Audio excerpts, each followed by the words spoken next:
Good morning, everybody. I'm Ed Heinbokel, and the company is Savantx. And thank you for having me here today. It's an honor to be here, by the way. When this opportunity came up a few months ago and we threw our hat in the ring, the reason we threw our hat in the ring is because we have a little bit of background on the high side. I have two companies. A company I've had for about 18 years called Visual Purple. And Visual Purple does smart sims, or we call intelligent training simulations. And over the last number of years, we've sort of tapered off working in the government space for a host of reasons. Primarily because it's too hard to work in the government space for small businesses. It's challenging. So when this came up and understood the background on this, and of course we're familiar with the nature of the mission and lighter, faster procurement, we're interested. But we built, as we tapered down the government business, we built a business in the nuclear world. So we've been supporting the nuclear power industry for a number of years now, doing training simulations to help them run things safer, especially after Fukushima. So about 2 years ago, we spun out Savantx with a mission to take this technology we've been incubating for about 4 years prior to that and to operationalize it. So this was the driver for this. We heard this over and over and over again. We spend millions of dollars on IT and manpower and we can't find crap. And we heard this from operator after operator after operator. Nuclear power operators, all right? So in order to address this challenge, we needed data. And anybody who's working in the field of AI, artificial intelligence, or machine learning, you can't do anything without data. So we forged relationships with two entities, an international nuclear services provider, a company called Areva, from which we got data, and then an operating nuclear power plant. We happen to have one in our backyard in San Luis Obispo. So we were provided that data and we started piloting the system over the last couple of years and went operational with it. So let's talk a little about what the system is. Savantx is an AI-powered search and discovery platform, and it finds actionable intelligence through relationships in the data. That's really important. I'm going to be focusing and pounding on relationships a lot here this morning. It eats data. It eats every kind of data. It's really optimized for unstructured data, but semi-structured and structured, etc. And any file format, it doesn't care. Key to this is its fact that it has a machine learning technology we developed and we have patents applied for on that. Essentially, it learns without humans involved. And what you're seeing here is what I would call the precision visualization. This is, if you said to Savantx, paint me a picture of the term Glock, one search selector, Glock, out of the nuclear power plant database of 56 million records. It returned this in about 20 seconds. And this is how Savantx sees all the data, all the passages down to the term level and their relationships and the strength of those relationships and the bindings. So underneath all this is the machine learning.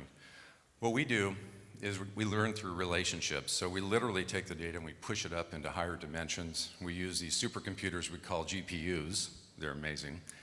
And that's where the magic happens. Traditionally, and today, any machine learning people talk about really is more what we call traditional machine learning, or 2D. It's brittle, it's expensive, it has a high front-end cost, it has a tail associated with it to keep all the sliders in the right positions and the dials twisted, and humans throughout that process, or you end up with things called like data drift. And it's usually a black box. So one of our mandates was we had to make this easy. We had to make it easier for the operators at a nuclear power plant who are habituated with things like Google, as we all are. We want to type in a couple of terms, a couple of selectors, and give me those results. So we use AI to provide a consumer-grade search experience within the enterprise. So now we're going to show you, this is an example of an actual, what we call an AI navigation. So this, back to our example, we have Glock. That was our selector. So now we'll click on Glock. Up will come 183 passages, again, out of 185 documents out of 56 million records it found. So it has absolute precision, or it's called recall. And out of there, we've selected another term, range, and then we moved this AI sensitivity slider These magenta nodes that are coming up here, those are relationships that are computed in higher dimensions. And those are hidden relationships, which you would think of as third, fourth, fifth party, sixth party relationships. These are common in link analysis. Link analysis we're fairly familiar with because we've been training that for organizations like DIA for years in our SIMs. So we understood the value of these kinds, uncovering these kinds of relationships. But back to our example, we select a few more selectors here, or terms we're interested in, and we're down to 7 passages. And up here are several like event, weapons. We select malfunction, and then the AI highlights terms that it believes are pertinent and you'll be interested in this snippet of that document. And we can review that. If we're interested, we can click and actually fetch or return the document and inspect it. It's a document of 361 pages. On page 203 is the information which we're interested in. This was OCR'd, and it talks a little bit about Glock had some rear frame rails that were cracking as a problem, and these were encountered in the range and were checked. Those were our selectors. So this is a picture, it's a precise picture with absolute recall from this database. So now we've seen how we can run through the AI navigation. Let's talk a little bit about the platform. It is indeed alive. When we turn this on at a nuclear power plant, it'll have 0 terms that it understands, and it'll start looking at the data. And within a short period of time, it'll produce what we call a vocabulary. And right now, it's not uncommon for a station to have a vocabulary of 250,000 terms. Early on, we looked at the various ways we could attack this problem. We said a semantic analysis would never work, never in a million years. So we rely on math. We focus on this idea that the mathematics of the language of mathematics spans all languages, and indeed it does. So we have this autonomous ingest. Literally, we plug the data in. Savantx knows what to do with a file format. If it's a scanned image, it'll know to OCR it. And all this goes into a corpus. It rolls into as clear text, and then it's transformed into symbols and pushed up into higher dimensions. The science occurs at the time of search, so you can keep dumping more data in, and you know you're always going to get the best results.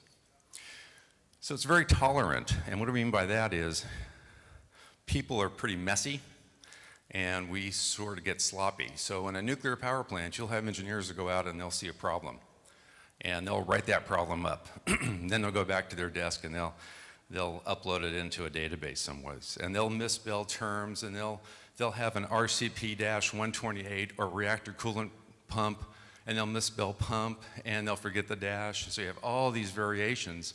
And we don't really care, because one of the cool things about the system, the platform, is it's looking at all the terms with relationship to all the other terms.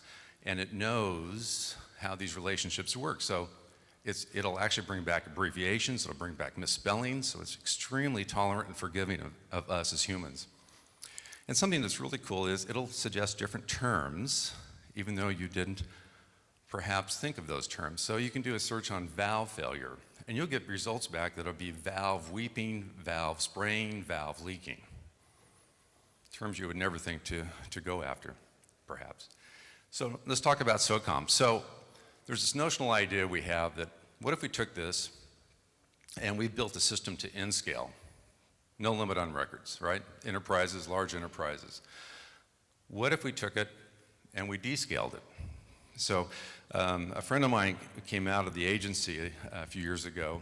I was showing him the platform last year. And he said, Ed, if you could take this and put it on a laptop and make it forward deployable, we seize data all the time, and we get it and we take it back to the States, and there's not a tight coupling. It could be weeks or months before we know what's in that data, and we need to know at the speed of crisis, not at the speed of bureaucracy. So for the last several months, I put a small team on this as sort of a back burner project. Could we descale Savantx and put it on a laptop? Not just any laptop, what we think of as a gaming laptop, like an Alienware that has a good GPU processor on it. And lo and behold, we did, and it works. And it reveals this idea of these third, fourth, fifth party relationships, the hidden relationships. So the system works in a small modality. And in summary, it's a plug-and-play solution. We built it for the nuclear power industry, and we've got it working on just a laptop. And we think that there may be some interest in that at the operator level. And that's anyway our conceptualization of this. So I'll just close and with this one quote from one of the engineers we worked with in the last outage at Diablo Canyon. And I've watched this for myself, where these guys would go and they'd go to an SAP system and they would issue a query and they would wait not minutes, but hours or overnight to get results. And then often those results were limited to 250 and they weren't what they were looking for, and they had to start that process over again. So you had people basically working for days to find something that we provide to them in just minutes. So if you're interested, I can demonstrate the technology on my iPad, and it's against nuclear power data, not bad guy data. But if you're interested, I'm happy to do that. Thank you for your time.